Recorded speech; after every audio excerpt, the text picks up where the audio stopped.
Kate Bowler, No Cure for Being Human, and Other Truths I Need to Hear.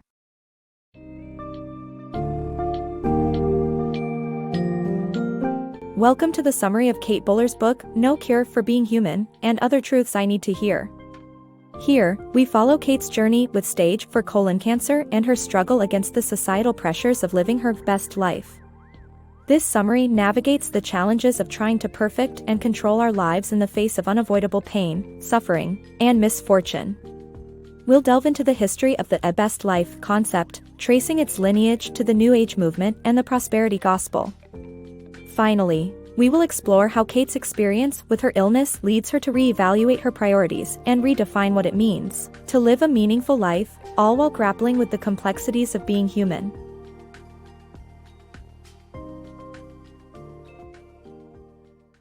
The Fallacy of the Prosperity Gospel. Kate Bowler, a Christian and a professor of the history of Christianity, finds the teachings of the prosperity gospel offensive as she battles stage 4 colon cancer. The prosperity gospel suggests that suffering and misfortune result from a lack of faith, which Kate finds antithetical to her open-hearted view of Christianity. She critiques the broader industries of wellness and self-help that confront people with the illusion of control over their lives. The elusive search for the best life. In contemporary society, the phrase, living your best life, has become ubiquitous, with self-help books, wellness gurus, and social media influencers espousing the idea that we can achieve perfection in life. However, this concept has its roots in the New Age movement of the 70s and became popularized through the self-help movement of the 80s. From the self-help movement, the belief emerged that achieving success, love or weight loss is within our control. Joel Osteen's 2004 coinage of best life only catalyzed the obsession further. The paradoxical catch-22 of pursuing best life is that the more we try to control and perfect our lives, the more we miss out on the messiness and unpredictability that makes us human. In Kate's story, we see how her cancer diagnosis has made her confront her own obsession with controlling her life, and how she has come to understand that the pursuit of best life is not only futile but robs us of the beauty of being human. Surrendering to time. Kate's carefully cultivated choices are undermined by the realization that they were underpinned by sheer luck and random chance. Now, faced with cancer, she grapples with society's expectations to fight the disease and the pressure to make every moment productive. As Kate strives for control, she realizes the only choice left to her is to surrender to the flow of time. Kate's life had been a series of carefully cultivated choices, all designed to add value to her existence. She had a happy marriage, a loving family, and a successful career. But when she is diagnosed with cancer, the foundations of her life begin to crumble. Kate realizes that her choices were also underpinned by sheer luck and random chance. Despite this, society still expects Kate to fight the disease. Friends send cards that frame cancer as a battle that can be won, leaving Kate to wonder whether those who lost the battle simply didn't fight hard enough. Cheery memes exhort her to kick cancer's butt. As if that were something she could choose to do. Kate, frustrated with the idea that she can control the course of her deadly illness, still finds herself trying to control her existence. As an academic, she treats cancer like just another subject she can master. And she thinks positively, determined not to let any happy moment or meaningful interaction pass her by. But as she strives to capture these ephemeral things, she realizes the more she tries to control them, the less she enjoys them. And it slowly dawns on her that she is treating this time the way she did pre-cancer, as if every hour presents an opportunity for productivity. As if piling productive hour on productive hour were a pathway to her own best life. Kate grapples with society's expectations to make every moment productive but realizes controlling time is impossible. Surrendering to the flow of time and letting go of control is the only choice left to her. Living beyond a bucket list. Kate, a colon cancer patient, is offered an opportunity to participate in an immunotherapy trial. As part of the trial, she receives mental health support, prompting her to consider creating a bucket list. However, the origin of the term bucket list is rooted in the dark euphemism of death. The obsession with making lists to tick off before dying dates back to ancient times, where the Greeks had 7 wonders, and medieval pilgrimages were essentially bucket lists. While the idea of making a bucket list may be popular, Kate realizes that imposing order on life may be fundamentally wrong.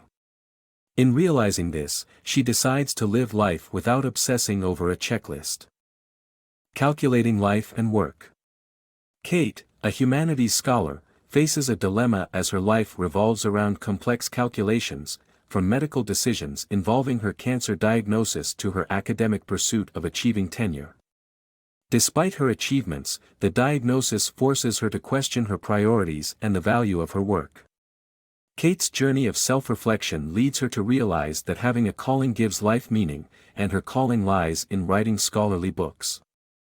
However, a plot twist in her diagnosis challenges everything she's fought for. The fallacy of the best life mentality.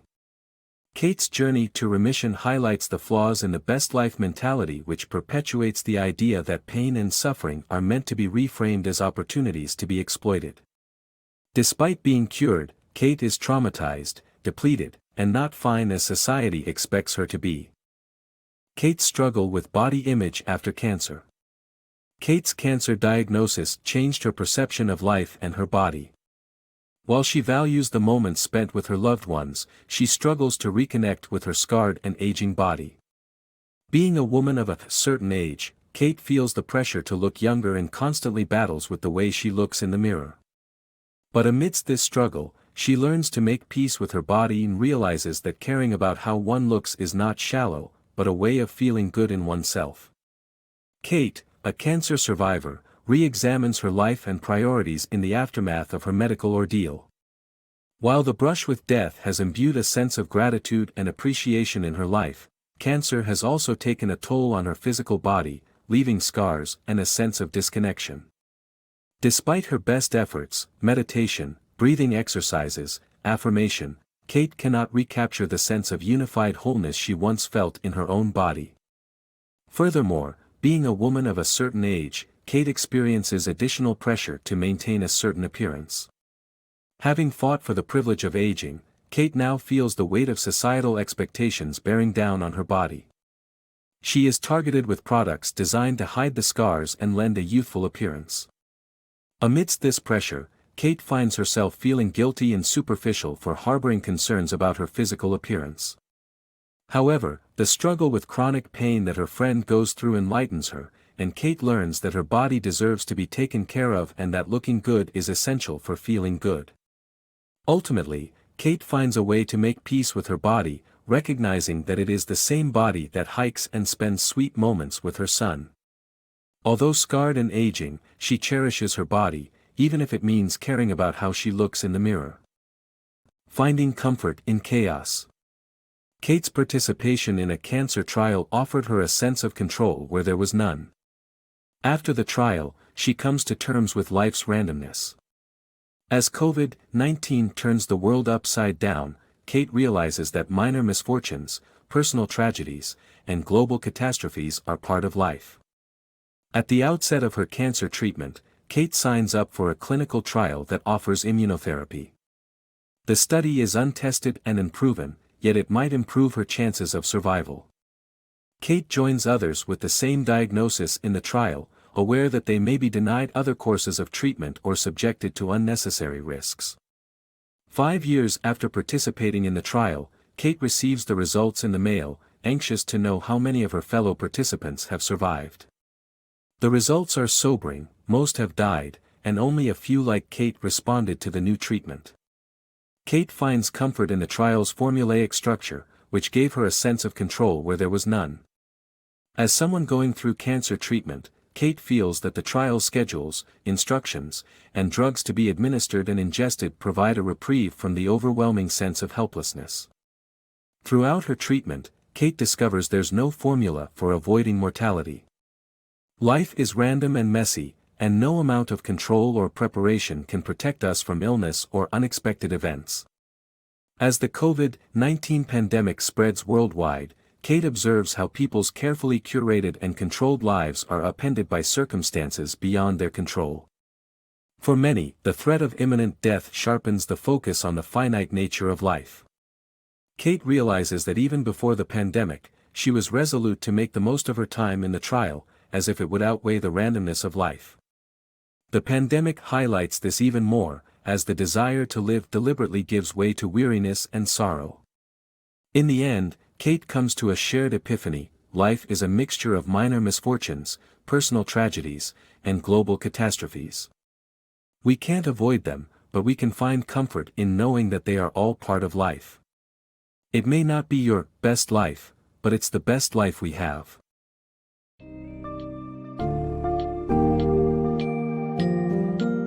In conclusion, Kate Bowler's No Cure for Being Human is a poignant exploration of the limitations and realities of trying to perfect one's life. Kate's journey with cancer tears down the myth of living our best life, highlighting instead the unpredictable and uncontrollable nature of human existence.